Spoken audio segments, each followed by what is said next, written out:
A long time ago, there lived a very powerful and great king in the land of Hidu. He was married to his beloved wife, and they lived for many years, but she could not bear him a son. She had many daughters, but no son, and this made the king to begin to worry about who will inherit his kingdom and fill up the throne when he was no more. So he decided to marry another wife. He conferred with his first wife and, with her consent, went to marry another wife. The second wife came in and started bearing children for the king, but they were all female children. In order to have an heir to the throne, he discussed again with his two wives, and they both agreed that he should get a third wife so that he could have an heir to the throne. The third wife came in and also started bearing children, but they were the same sex of babies, female children. He went on to marry the fourth, fifth, and sixth wife, but none of them could bear him a son. The king was a very wealthy one, and he had all money could buy. His wives wore elegant and costly attires. His palace was one of the best palaces in the environment, but he could not procure an heir to his throne. He was only procreating female children. After 6 wives, it was obvious he would not be able to bear a male child, he thought. So he would rule the great kingdom and disappear just like that, without a root that will uphold his ancestral heritage. All these will be fleeting through his mind. Someone else will inherit his ancestral throne, and the lineage he came from will be lost. He was really very sad at it all as he sat in deep thought each day. Several years passed. He decided to go out once again to try his luck, and at last married a beautiful princess called Oliaku from the Umutse kingdom. She was so beautiful that as soon as she was brought into the palace, she captured the attention of the king, so much that he treated her with a preferential treatment, to the envy of the other wives. A few months later, Oliaku became pregnant. All the other queens became afraid that if Oliaku bore the king a male child, what will then happen to them? That will be their end. And in the presence of the king, they will become nothing. So one day, while the 6 wives were all sitting down as a family, playing, cracking jokes, and relaxing together, the queens started talking about it all. What will become of us if Oliaku bears the king a child, a male child for that matter, and heir to the Idu kingdom? Asked the second wife. I don't think that will happen. The king has only female eggs, only female children in his body. And if the 6 of us have not been able to bear him a male child, how do you think the 7th one will be able to have one? Laughed the 4th wife. On and on they kept the discussion until one of them, the 6th wife, asked, but assuming she bears a son, let's say by a stroke of luck, what do you think will happen? The senior wife, that's the first queen, answered, we cannot allow that. We cannot allow that to happen at all. We shall kill the child, otherwise we shall all lose everything we have so dearly worked for. You are right, senior queen, they put in.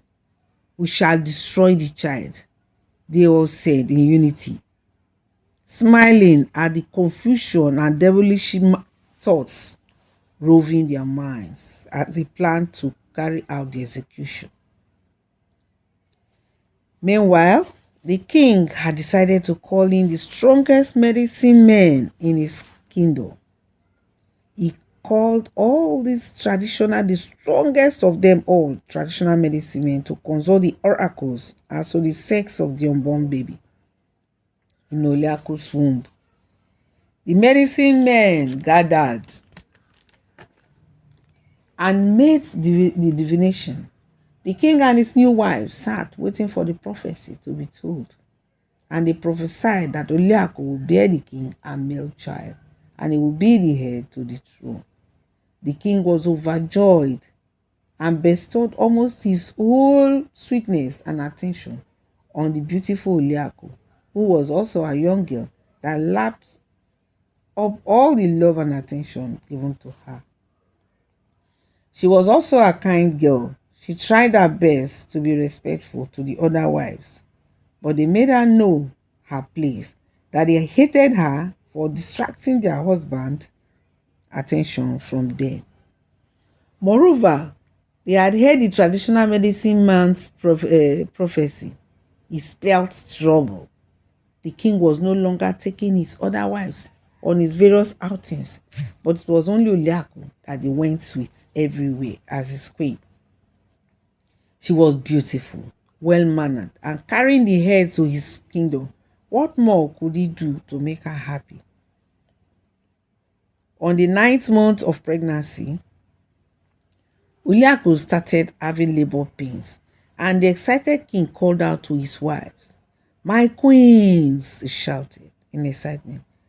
"Queen Oliaku is about to give birth to the heir to Edo Kingdom. Please come out and take care of her for me."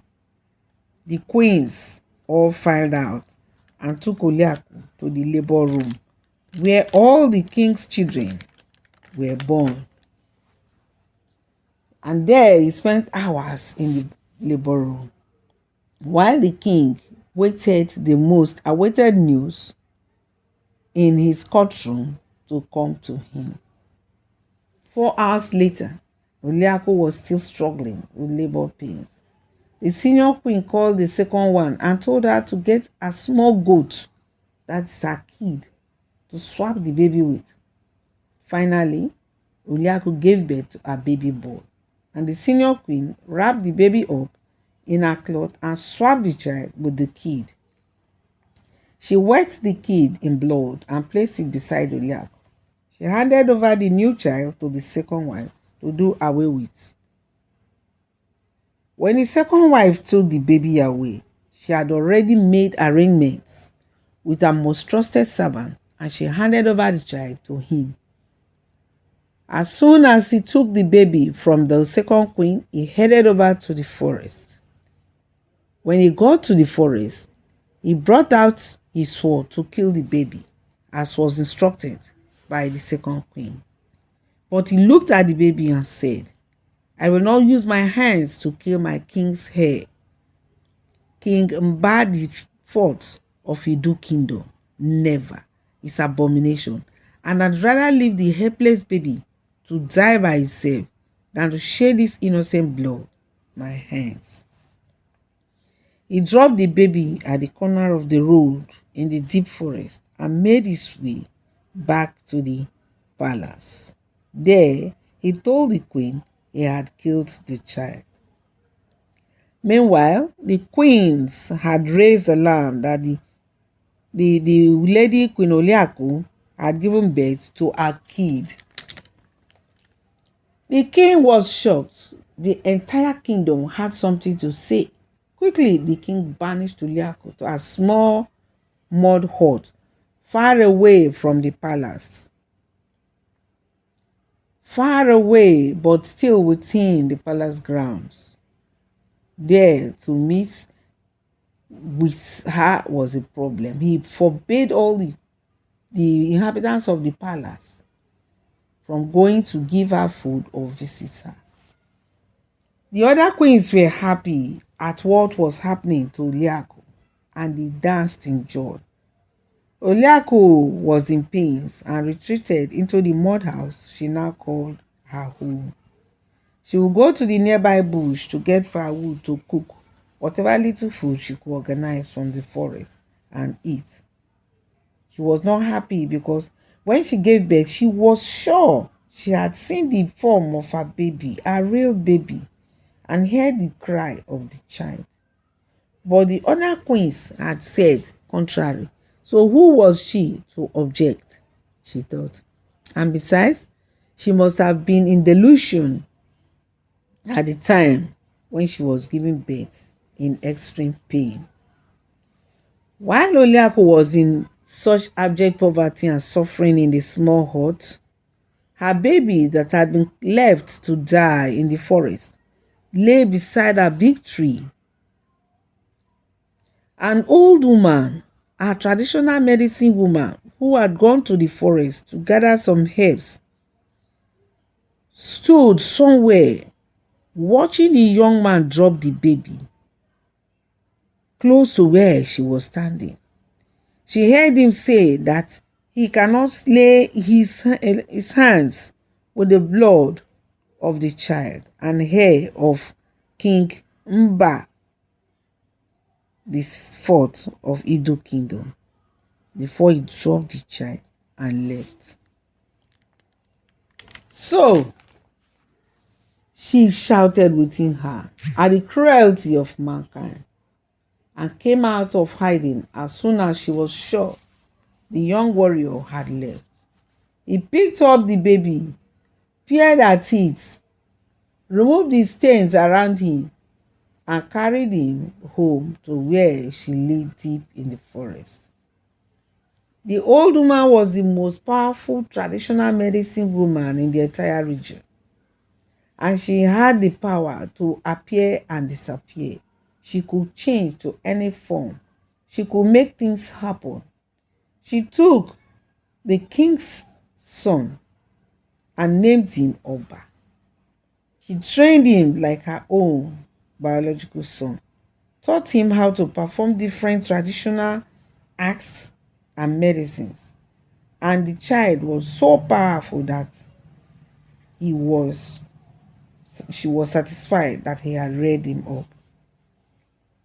When Oba turned 18 years, the old woman sat him down. The old woman he knew as his mother sat him down and told him everything that she knew about him and let him know that he was the heir to the Idu kingdom.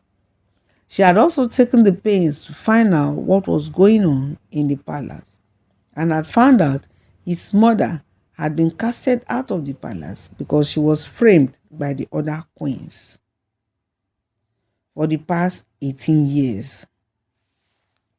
Oba was not happy at all to hear such a thing. "Oh, mother," he exclaimed, "I thought you were my real mother. I am contented with having you as my mother, and I'm not interested in any complicated stories." "No, my son," the old woman said, "I am your mother, but you have another real mother and father, your biological parents. I must rightly inherit what belongs to you, son," she advised him. And that was it. "You have to return to your inheritance," she concluded. The next day, the old woman went to the forest as usual and was on her way back when she noticed a man in front of her home. When she got closer, the man, an elderly man of about 65 years, greeted her and told her he was a famous hunter and was surprised to see the young man looking exactly like the king of the kingdom he came from. In fact, the young man was a replica of the king, he told her. The old woman sat him down and told him what had happened back then, 18 years ago.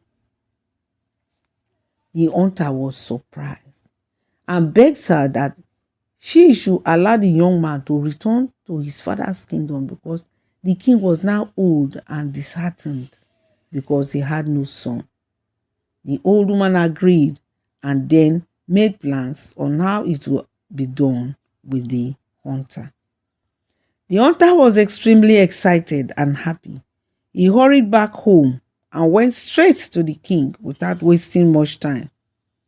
He told the king He had seen a young man that was his replica in a faraway forest when he went hunting, and upon making inquiries, discovered one of the wives was the mother of the young man. The king was speechless and surprised. What he had longed for all his life, he already had but did not know, he thought, shaking his head. The powerful king of Idu broke down in tears for the first time in his life as a king. He had gone to wars, terrible ones, but had never broken down this way. This he could not bear.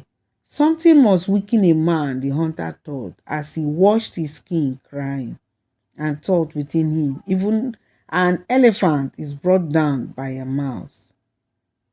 He thought sadly. The king called all his wives except the last one and looked at them. He told them the news. He wanted to know the queen that had given birth to the son for him.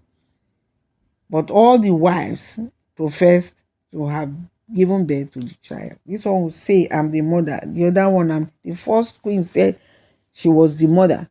The second one said she was the mother. All of them down to the sixth one. By now, they had forgotten the seventh wife because it had been a very long time since she ventured to the palace. The hunter remembered what the old woman had told him, that all the queens would say when they heard the news about Oba, and she had suggested something to him that he should tell the king to do, and he made the suggestion to the king as a solution to solving the problem. All the queens were to cook and serve food. They would create a line at the front of the road leading to the palace and stand behind the food. The son will walk by, and it will be led by the power bestowed upon him by the Creator to pick his mother's food. And any food he chooses and eats becomes, that is the mother. The person that cooked the food becomes the mother of Oba. So the king gave orders to his wives to cook and serve on the table outside the palace for the son's arrival. All the queens started making preparations, and none told the seventh wife, Oliaku. She got to know about it when some women from the village were talking about it on their way to the farm. Oliaku started to cry. She knew instantly it was her child because on the day she gave birth, she had seen the baby in human form and was surprised when they presented a kid to the king as the child she had given birth to. She decided to also cook food that she could afford to present on that day. So on the day of the arrival of Oba, all the queens prepared food and served them in different expensive dishes of gold, silverware, and foreign metals. They cooked meat with parts that could melt an hungry man's heart and served them on well-decorated tables. You could smell the aroma of the food a million miles away. Oliaku, on her part, gathered few vegetables and without meat or fish, cooked a simple porridge she could afford and put it in a broken earthenware plate on the leaf of a plantain tree to serve as table because she could not afford any. The elegantly dressed queens stood by their tables, waiting for the king's son and heir's arrival. Oliaku took her bath and in her old tattered dress stood by the food she had prepared. The other queens looked at the poverty-stricken presentation and started to laugh at Oliaku. But Oliaku did not mind them because she believed in one thing in nature, that if that child really belongs to her, it will come down to her and eat whatever little food in no matter what state she had prepared it. But if the child is not hers, the child will go and eat from the wealthy dishes served in gold. The moment came and the heir was on his way with his foster mother and others behind him. He strolled along in his majestic build. When he got to the first queen's table, he opened the dish and inhaled the aroma of the food. The queen was happy that her food was the most delicious and well decorated, but unfortunately for her, he shut it down and to her dismay moved on to the next table. On and on he went until he got to the sixth table, and the king became confident that it was his sixth wife that was the mother of Oba. But alas, he walked past the table and moved on to the surprise of all to Oliaku's little display. He bent down, opened it, and started eating the porridge with relish. There was a thunderous applause. It was thunderous. The king welcomed the heir back home with his mother Oliaku hanging onto her son. The 6 queens were all assembled and interrogated. That was when the truth came out, how they had planned to kill the child and who had carried the child to the forest to give to the servant to kill in the forest. But unfortunately for them, the man had left the child to, to die by himself, and a good Samaritan had come to pick the child up and save the child. They all conspired to wish him to lose his kingdom. The king was surprised that even his first wife, the queen mother, could conspire with the others to wish him to lose his kingdom out of jealousy. You can never trust anyone in this life, he thought. You can never. Your rise and fall may be in the hands of those you are even closer to, he thought. All the wives were sent out of the kingdom, and Oliaku was installed as the great queen mother of the kingdom. The old woman went back to the forest, refusing to accept any gift from the king. She had done her service to humanity as the creator willed, and that was enough for her. But her foster son, Oba, never allowed her to suffer. He always went to see her and gave her anything she needed. That was how the king retired and handed over the rulership of the kingdom to his son Oba. He went to live happily with his wife Oliaku, begged her for forgiveness, and started making amends for all the bad things he had done to her. That's the end of the story. Subscribe, like, and share the videos to promote our cultural heritage. Thanks for watching.